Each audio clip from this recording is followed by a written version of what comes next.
Bismillahirrahmanirrahim. Assalamualaikum warahmatullahi wabarakatuh. Saya Ajrul Mustaqim dengan NIM 221340002 dari kelas BKI 6A akan menyampaikan Learning Journal pertemuan ketiga dalam mata kuliah Public Speaking. Saya ucapkan terima kasih kepada Bapak Dr. Adi Kusuma SIKOM MSI yang senantiasa selalu mendampingi saya dan juga teman-teman saya dalam pembelajaran mata kuliah Public Speaking di kelas BKI ini. Dan saya ucapkan permohonan maaf juga apabila saya sedikit terlambat mengumpulkan video Learning Journal ini dikarenakan memang cukup banyak agenda yang menyibukkan diri saya, di mana ini menjadi salah satu evaluasi bagi diri saya pribadi untuk bisa mengontrol dan juga mengatur waktu dengan baik.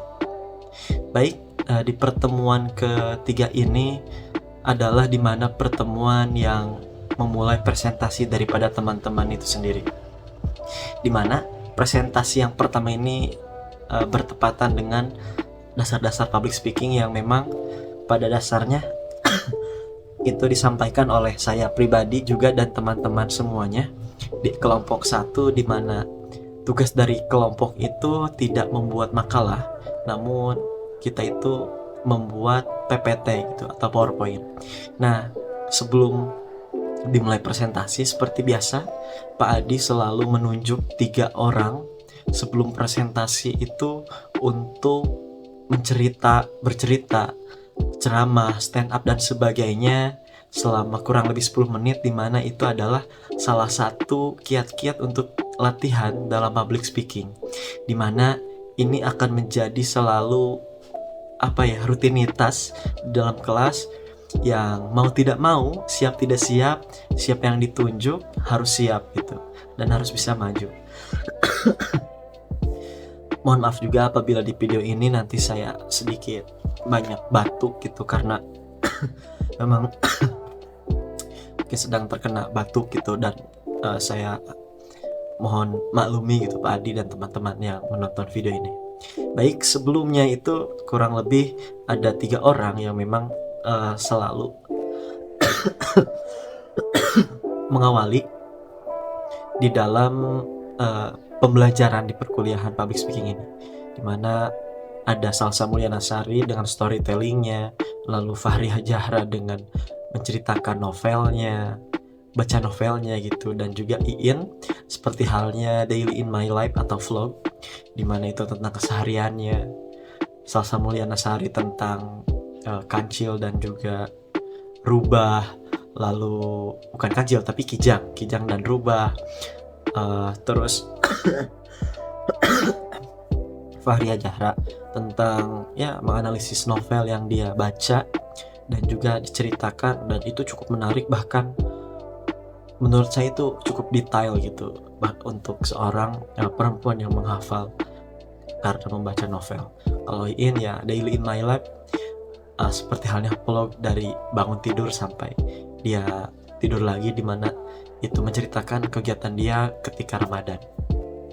Namun itu bukan topik yang paling utama di dalam Learning Journal ini, namun dimana Learning Journal ini mudah-mudahan saya bisa menyampaikan sedikit apa yang saya sampaikan di dalam perkuliahan dalam materi presentasi dasar-dasar public speaking.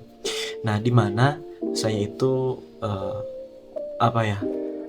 menjelaskan beberapa hal. Yang pertama itu mengenai bagaimana di dalam public speaking itu kita menggunakan bahasa tubuh.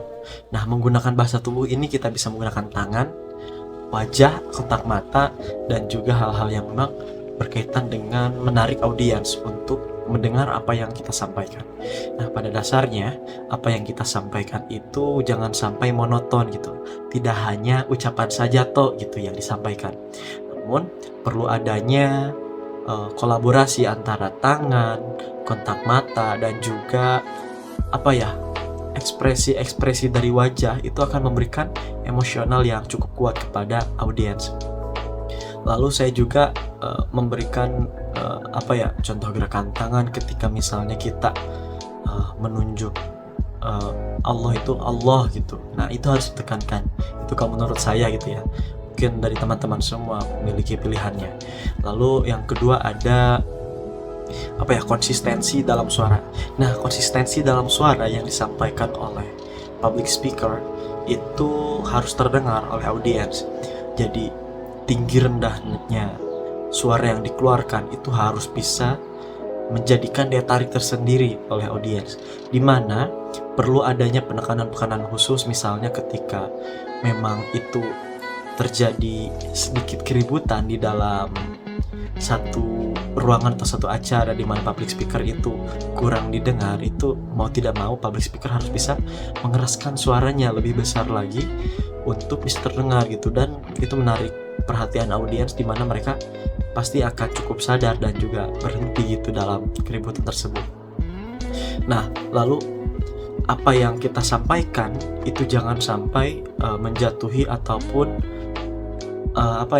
menjudge atau menjustifikasi daripada audiens yang menjadi sasaran kita. Lalu kita juga harus bisa mengatur bagaimana pemilihan dan pengaturan visual yang kita sampaikan, yang khususnya oleh public speaker gitu, disampaikan kepada audiens. Itu bisa menggunakan PPT, video dan sebagainya yang sekiranya memudahkan daripada audiens mencerna apa yang disampaikan oleh public speaker gitu.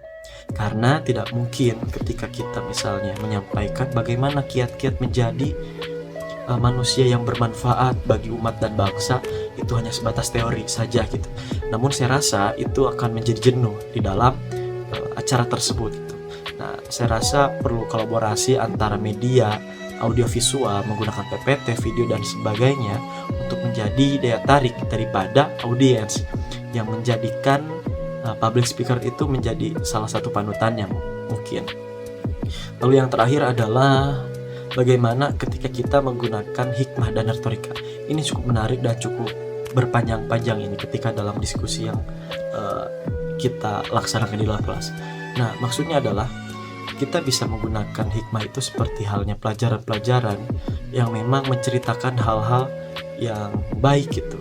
Misalnya seperti cerita kisah nabi, kisah inspiratif tokoh-tokoh berpengaruh di dunia gitu. Dan juga kita memakai retorika itu untuk menjadikan sebagai daya tarik tersendiri gitu. Dimana retorika itu adalah sebagian daripada public speaking gitu. Namun itu bukan sebagian, tapi memang bagian daripada public speaking. Dimana retorika itu adalah kita mengatur kata, lalu secara retoris gitu, dan juga itu adalah untuk memperkuat dan juga menekankan pesan itu sendiri. Nah, namun secara umum apa yang kita sampaikan juga perlu yang namanya humor gitu di dalam hal-hal apa yang disampaikan oleh public speaker kepada audiens. Jadi perlu adanya adaptasi dan juga penyesuaian dengan apa yang disampaikan di dalam suatu acara yang dimana audiens itu selalu berbeda dari satu sisi dengan sisi yang lainnya gitu. Mungkin itu yang bisa saya sampaikan, kurang lebihnya mohon maaf, dan terima kasih kepada Pak Adi yang sudah selalu membimbing kami dalam perkuliahan ini, dan mudah-mudahan sehat selalu dan dilancarkan puasanya. Juga teman-teman, semoga kita masih bisa dipertahankan imannya, bahkan ditingkatkan imannya untuk menjadikan BKI ini sebagai prodi yang unggul. Terima kasih. Assalamualaikum warahmatullahi wabarakatuh.